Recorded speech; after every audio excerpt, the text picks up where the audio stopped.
Today, we'll be going through the collapse of Silicon Valley Bank, SVB, specifically starting with an introduction, then moving on to the crisis and the risk drivers leading up to it, the bank management's response and the aftermath of the crisis, before ending with some interesting facts. Now, beginning with the introduction. SVB was established in 1983 and the founder's goal was to provide banking services for tech startups in Silicon Valley, rationale being to foster strong relationships with companies in their initial stages. And this set them apart from other companies and allowed them to be well known as a pioneer in venture debt, which is a type of loan offered by banks and non-bank lenders specifically designed for early stage, high growth companies with venture capital backing. As at 31st December 2022, 44% of US venture-backed tech and healthcare IPOs banked with SVB. By 31st December 2022, regulators had revealed that SVB had $209 billion in assets and $175 billion in deposits. Its core business included commercial banking, which is the field it first started out in, and it provided commercial banking and liquidity management to individuals while providing business banking to institutions, with services like loans, credits, savings accounts. They also helped companies by providing advice and introducing connections they had built, which acts as an attractive value proposition for the smaller firms just starting out.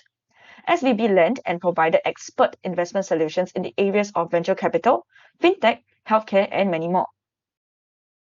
Moving on to the internal structure. The bank is headed by its board of directors, consisting of 4 independent non-executive directors and 3 executive directors. 4 committees were also established to help discharge the bank board of directors' responsibilities, and they are the Nomination, Remuneration, Audit, and Risk Committee. For its internal culture, employees had mentioned that it resembled the culture of a startup, and the firm was open to embrace the remote working culture even after the pandemic. Many discussions about work came up during lunch meetings. For the macroeconomic environment that SVB was operating in, the most glaring factor will be inflation. Inflation had started to rise sharply in 2021 and March of 2022, and it's safe to say that it's still a prominent issue now. In order to curb inflation, the Federal Reserve in US have been aggressively hiking Fed fund rates, which is the rate at which banks conduct overnight borrowing with one another. This has a spillover effect on consumers and businesses, as the banks will also have to increase their rate of borrowing. As at 31st December 2022, the Fed funds rate was standing at 4.1%, and the latest rate is at 5.25%. And we can look at the graph and look at how the Fed funds rate had increased from 2021 to 2023. With the sharp increase as seen in the graph. Moving on to the crisis. So what exactly happened? SVB had expanded and grew rapidly from 2019 to 2022, and this resulted in significant growth in its deposits and assets. Therefore, SVB chose to use these extra assets to buy treasury bonds and long-term debt due to their low risk. However, due to the rise of interest rates as a result of trying to curb inflation, the SVB bonds became less valuable since investors could simply purchase newer bonds at a higher rate in the market. On top of that, SVB's corporate customers in the tech industry started to experience financial troubles and they had to withdraw their money from SVB. On top of that, they will also have lower borrowing power due to the interest rate hike. In order to resolve these issues, Silicon Valley Bank decided to sell some of its investments, but those sales came at a loss due to their value declination in bonds. SVB had lost $1.8 billion, and that marked the beginning of the end for the bank. As mentioned earlier, SVB deposited their excess assets into treasury bonds and long-term debt, and they had a whopping $91 billion locked up in securities, which is equivalent to almost half of their assets. For context, a regular bank usually has around a quarter of their assets invested, and this caused them to face liquidity issues when their corporate customers withdraw money, as they did not have enough funds to meet their withdrawal demands, on top of their investment losses. Now, moving on to the risk drivers of this crisis, the first risk is market risk, arising from the interest rate hikes. The rate hikes will negatively affect the value of SVB bond holdings and result in increased risk of monetary loss due to the value declination. The market price of their bonds will also drop, which contributed to the reason why SVB had incurred a loss of $1.8 billion, as they were forced to let go of their bond holdings at an unprofitable price. Next. The second risk will be concentration risk. As seen in the figure, SVB displayed an over-concentration of clients in tech and healthcare, with almost half of its loans being issued to startups in early-stage technology and life sciences, as well as healthcare. And 76% of all its loans were being issued to these two industries. This increases the risk faced by SVB, as any risk of adverse developments in tech and healthcare will affect the companies, which in turn will affect SVB.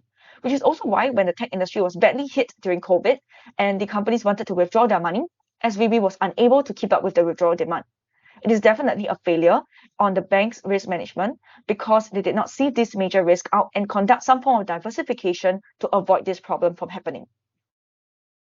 SVB was situated in a country where the Dodd-Frank Act was in effect. Therefore, the third risk driver will be country risk. As per Dodd-Frank, banks with more than $50 billion in assets are subject to additional oversight and rules. However, in 2018, then President Mr. Donald Trump had amended the threshold to $250 billion, significantly weakening the law. SVB did not have enough assets to be subject to the scrutiny and extra rules and oversight, therefore allowing them to get away with their poor risk management. If the threshold was never changed, SVB would have been more closely watched by the regulators. And however, as a result of this amendment, they were not scrutinized over its lapse in risk management, and this is actually a reason many attribute to SVB's failure as well. Moving on from this will be the bank's management response. SVB had developed a plan to alleviate this problem, as it wanted to sell a portion of its low-yield assets in order to reinvest the proceeds in shorter-term debt, which are providing a much higher yield due to the high interest rates in the market now. With the high return on its assets, it would be able to pay its depositors without incurring losses. However, upon selling its debt, SVB had to recognize losses, and to cover this loss, they planned for a share capital increase, but they failed to raise enough interest from investors. Alongside this series of failed plans, as news about SVB's managing this crisis poorly had spread on social media, and that resulted in people rushing to withdraw money from SVB due to deflation in investor confidence, and this escalated the crisis to unprecedented grounds, ultimately a bank run. As a result of the Silicon Valley Bank collapse, the government had announced the Bank Term Funding Program, which came into effect in March 2023 and will be effective until at least 12 March 2024. So what this is a program that is authorized by the Federal Reserve, offering loans to banks, credit unions, and other deposit institutions.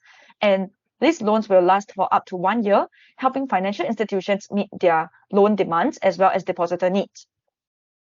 The program also helps to ensure that when banks need cash, they won't be forced to sell their high-quality securities to increase their liquidity, as they can access cash through these loans. Now, this will sum up the crisis, and now we'll be moving on to the interesting facts. So, did you know that SVB did not have a chief risk officer for a year prior to its collapse, meaning that the risk department did not have a leader overseeing the risk management policies and standard operating procedures the risk department had to go through before decisions were made. On top of that, the CRO had sold more than $4 million worth of stock in the bank before leaving, showing the level of confidence the chief risk officer had in the bank itself, while highlighting the lapse in risk management. Next up, after the crisis, North Carolina-based First Citizens Bank had purchased SVB and all its 17 operating branches. All the SVB branches will be renovated and open as First Citizen Bank branches, and all SVB customers will automatically become customers of First Citizens. And with that, we've come to the end